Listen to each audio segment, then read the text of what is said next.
Prepariamo insieme le scaloppine al limone, velocissime, super buone. Battiamo le fettine tra 2 fogli di carta forno. Infariniamo le nostre fettine battute, scrolliamo via l'eccesso e andiamo avanti. Sciogliamo il burro in una padella e quando è fuso tuffiamo le fettine e le lascio rosolare su entrambi i lati per un paio di minuti.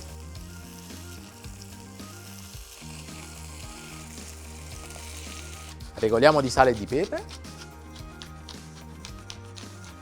e a questo punto abbassiamo la temperatura e sfumiamo con il succo di limone. Giusto il tempo di far rapprendere la salsa e possiamo impiattare.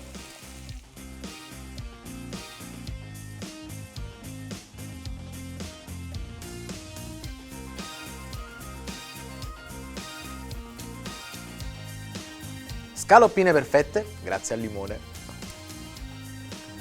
Troppo saporite.